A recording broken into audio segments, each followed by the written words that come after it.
Metieron esa religión cristiana evangélica en América para que la gente se desligara de sus raíces. Cree que la iglesia y el Vaticano ocultan los secretos de la humanidad, porque eso es contra lo que luchan los protestantes, que son cristianos evangélicos. La iglesia es demasiado corrupta. La época medieval fue la más oscura de la historia. Los españoles cometieron un genocidio en América. Todos estos puntos entran en la leyenda negra del catolicismo, a.k.a. la leyenda negra española, porque los españoles o los hispanos fueron los únicos que se dedicaron a llevar el cristianismo para protegerlo de los musulmanes, mientras buscaban rutas nuevas de comercio, porque al conquistar Constantinopla los turcos cerraron todas las rutas comerciales de las especias y de la seda, y expandiendo la filosofía para sobrellevar el ímpetu musulmán, crearon el imperio más grande jamás visto por el planeta para la época. Y cuando comenzó su declive, los ingleses utilizaron la única estrategia plausible en el momento: romperlo desde adentro, separarlo de sus creencias, de sus costumbres, de sus raíces, crear leyendas negras de los institutos, de su historia y de su legado. Por eso hoy te crees ateo, pero ateo del Dios cristiano, del Dios católico. Nos hicieron no tener identidad, no sabemos quiénes somos, peleamos unos contra otros, creemos que nuestras raíces van en contra de nosotros y cumplieron su cometido. Hoy en día estás a tiempo de despertar, de subirte a la ola de lo que queremos unirnos para luchar por nuestra cultura, por el catolicismo, por Occidente, por la cristiandad, por la unión y por el plan divino, papá.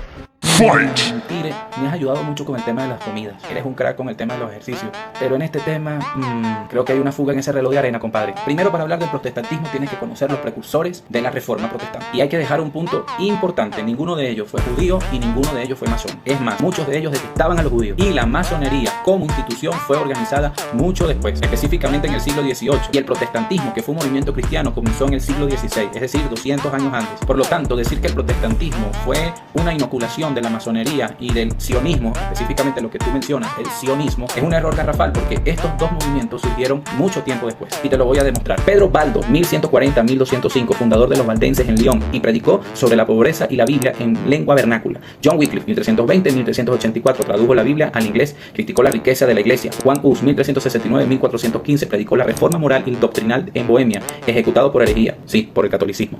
Y Girolamo Savonarola, 1452 y 1498, fraile dominico en Florencia, denunció la corrupción eclesiástica y murió en la hoguera, sí, por la iglesia católica.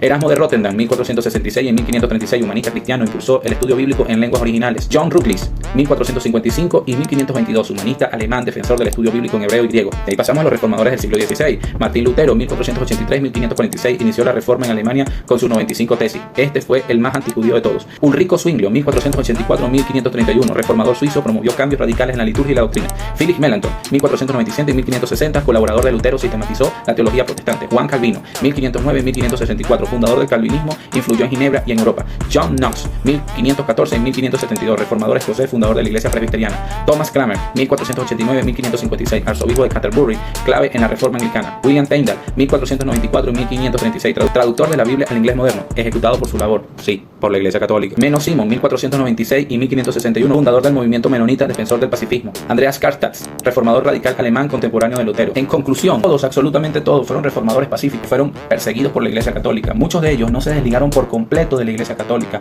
Ellos querían mantenerse fiel. El caso de Savonarola o el caso de Lutero nunca quiso hacer una reforma protestante, porque tenían principios muy fuertes ligados a un padre de la iglesia, que fue Agustín de Hipona, mejor conocido como San Agustín, y también por San Francisco de Asís, que también fue un reformador interno de la iglesia católica, porque entendieron que en este caso, si ellos querían ver cambios, lo tenían que hacer desde adentro. Hay otros que decidieron continuar su camino separado de la iglesia católica, y la iglesia católica también ha tenido sus cismas, ha tenido sus divisiones. Entonces no hables de nosotros los cristianos evangélicos como si nosotros perteneciéramos a la masonería o al judaísmo. En todo lo contrario, yo estoy convencido que ninguno de estos hombres protestantes eran perfectos. Todos, absolutamente todos, tenían sus problemas. Si estudias la vida personal de cada uno de ellos, todos también cometían errores. Encima de toda esta historia protestante que trajo consigo a la iglesia cristiana evangélica, hay una sola Biblia. Tenemos la misma Biblia. La misma Biblia tenemos nosotros los evangélicos. Es la misma Biblia que tienen ustedes los católicos, con excepción de unos libros deuterocanónicos, pero nada que ver. La fuente doctrinal la tienen ustedes igual que nosotros. El Nuevo Testamento, la gracia, el perdón, la fe, las convicciones cristianas están allí dentro. Tienes que ubicar a la reforma protestante en el mismo periodo, casi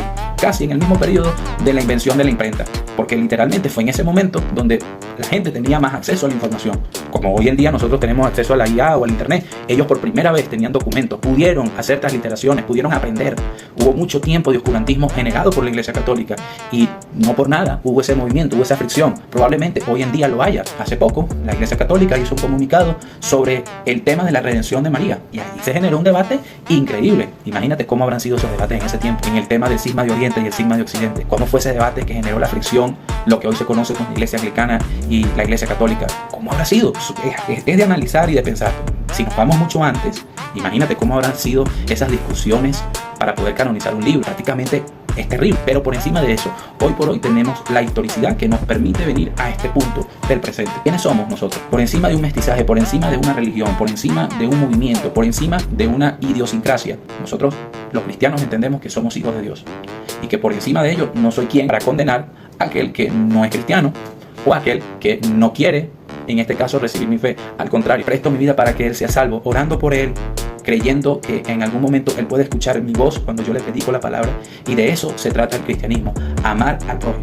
Sin ánimos de contender, te dejo esto claro porque no me interesa bajo ningún aspecto contigo, pero sí es importante ubicar las fechas y hacer un análisis del punto. Entiendo el movimiento de hispanidad, cosa que en este caso valoro mucho, pero en cuanto a este punto de los cristianos evangélicos, nosotros no somos inoculados de los masones y mucho menos de los judíos.